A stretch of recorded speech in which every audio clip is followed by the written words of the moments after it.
A pedidos, vamos falar sobre aneurisma da aorta. O que é isso? É simplesmente a dilatação do vaso mais importante que a gente tem no nosso corpo. É a artéria que sai do coração e leva sangue para todos os órgãos. A aorta é dividida entre a aorta torácica e a aorta abdominal. E na aorta torácica a gente tem a parte ascendente dela, que é logo quando sai do coração. Temos a crosta ou arco da aorta, que é uma voltinha que ela faz aqui no terço superior aqui do tórax, e depois ela desce. Aí nós temos a aorta descendente. Quando passa mais ou menos ali do diafragma, a gente tem, e vai para o abdômen, a gente tem a aorta abdominal. A gente diz que a aorta está dilatada, está aneurismática, quando a gente tem um diâmetro maior do que 50% do valor normal dela. E esse valor normal depende da porção que nós estamos falando e da idade e sexo do paciente. E o grande problema dessa dilatação do aneurisma é que conforme maior for esse aneurisma, maior o risco de ruptura desse vaso. As paredes vão ficando mais enfraquecidas e pode se romper, levando então à morte do paciente. Para vocês terem uma ideia, complicações relacionadas a aneurismas da aorta, tanto torácica quanto abdominal, é uma das principais causas de morte em pacientes acima de 55 anos nos Estados Unidos. E um dos grandes problemas relacionados ao aneurisma da aorta é que eles geralmente são assintomáticos. O paciente geralmente não tem sintoma nenhum e o diagnóstico sai através de um exame para ver alguma outra coisa. Uma radiografia de tórax para um risco cirúrgico, um ultrassom de abdômen para investigar, por exemplo, gordura no fígado, e aí você encontra o aneurisma da aorta. Quando ele tem sintomas, aí é quando o diâmetro da aorta já está bem aumentado e denotando, inclusive, um risco maior de ruptura. O sintoma nesses casos, geralmente, é dor. No caso da aorta torácica, vai ter dor no tórax, que pode ser ou na região anterior ou no dorso, principalmente quando é da aorta descendente. E no caso da aorta abdominal, dor abdominal. E pode também ter sintomas relacionados ali à compressão causada pela aorta das estruturas ao redor dela. Por essa característica de dor torácica, principalmente nos casos em que está tendo uma complicação aguda desse aneurisma, podendo levar à morte súbita do paciente, muitas vezes um óbito relacionado a uma ruptura de aneurisma de aorta é feito o diagnóstico de forma errada com o infarto agudo do miocárdio. Por isso que eu sempre acho, já fiz vídeo aqui sobre isso, dizendo que morte súbita, em que você não tem, de fato, exames, tendo uma comprovação mais correta do diagnóstico, eu acho muito perigoso a gente dar o diagnóstico de infarto para qualquer morte súbita. Porque desta forma, e eu vou explicar um pouquinho mais à frente, por que é importante a gente ter o diagnóstico de morte súbita separado em relação ao diagnóstico de infarto. Porque, como eu falei, pode ser aneurisma de aorta, e como eu já falei em outro vídeo, pode ser várias outras doenças, e que vai ser relevante para os familiares desse paciente.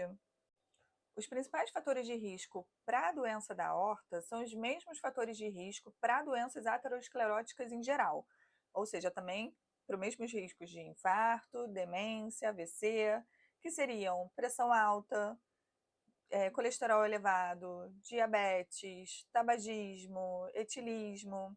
E eu queria salientar, principalmente no caso de aneurisma de aorta, a questão da hipertensão arterial. Porque nesses casos a gente tem uma pressão ali constante diretamente nesse vaso, como eu falei, tão importante do nosso corpo, que leva ao longo dos anos a sua dilatação. Então a hipertensão arterial é o principal fator de risco para doenças da aorta. Mas no caso de pacientes, principalmente com doença de aorta menor do que 65 anos, a gente tem que pensar em outros fatores relacionados a essa doença. Nós temos doenças genéticas relacionadas a ela, como, por exemplo, a síndrome de Marfan, a síndrome de Ehlers-Danlos, que são doenças do tecido conjuntivo. A presença de válvula aórtica bicúspide, então, pacientes que no ecocardiograma têm uma válvula aórtica bicúspide, eu também já fiz vídeo sobre isso, também tem um risco aumentado de aneurisma de aorta. E o importante a gente saber diferenciar é porque nesses casos o risco de ruptura ocorre com diâmetros menores do que em pacientes normais, em pacientes que a doença foi relacionada à aterosclerose. Além de também ser muito relevante para os familiares, Muitas vezes, quando você tem esse diagnóstico, você vai fazer o screening ali familiar para tentar identificar se outras pessoas também possuem essa alteração genética que propicia ao risco de aneurisma e rotura da aorta. Mas a gente tem ainda outras situações, como doenças inflamatórias do tipo lúpus, Takayasu, são doenças reumatológicas que também podem causar aneurisma, às vezes aneurismas com estenoses da aorta. Infecções também, as aortites infecciosas, a gente tem as aortites inflamatórias, que é no caso, como eu falei, das doenças reumatológicas, e a gente tem as aortites infecciosas, sendo o principal caso que eu sempre penso é na sífilis. Lembrando que nesse caso, quando a gente tem acometimento da sífilis na aorta, se trata de uma sífilis tardia, que pode se manifestar 10 a 30 anos após a infecção primária. Muitas vezes o paciente nem lembra que teve aquela lesão lá atrás, mas quando a gente faz a sorologia, ela dá positiva e o VDRL, neste caso, pode ser negativo, mas a gente tem sim que tratar independente do VDRL.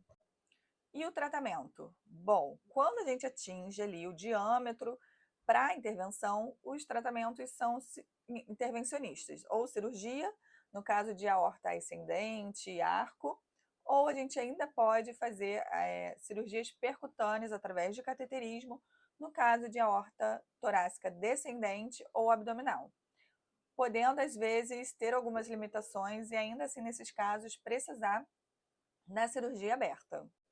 E, obviamente, também tratar os fatores de risco, a causa de base. No caso, como eu falei da sífilis, vai precisar tratar com benzetacil. No caso de uma doença reumatológica, também levar à remissão dessa doença através de imunossupressores, corticoide. E no caso da doença aterosclerótica, lembrando que geralmente a gente não troca a aorta inteira. Então, a partir do momento que você tem o diagnóstico de doença da aorta, a gente, quando faz a cirurgia, a gente troca o pedaço que está precisando ser trocado. Mas, se você não controla os fatores de risco, a doença pode progredir no restante da aorta. Então, cessar o tabagismo é extremamente importante, assim como o controle da hipertensão, controle do colesterol, da glicose, enfim, todos esses fatores. E além do aneurisma da aorta, a gente também tem as dissecções da aorta, mas aí eu vou deixar para outro vídeo. Eu já fiz alguns vídeos falando, citando sobre, mas depois eu faço um vídeo mais específico sobre esse assunto. Se essas informações foram importantes para vocês, e se você lembrou de alguém que precisa saber dessas informações, encaminha e curte esse vídeo para que ele possa alcançar mais pessoas.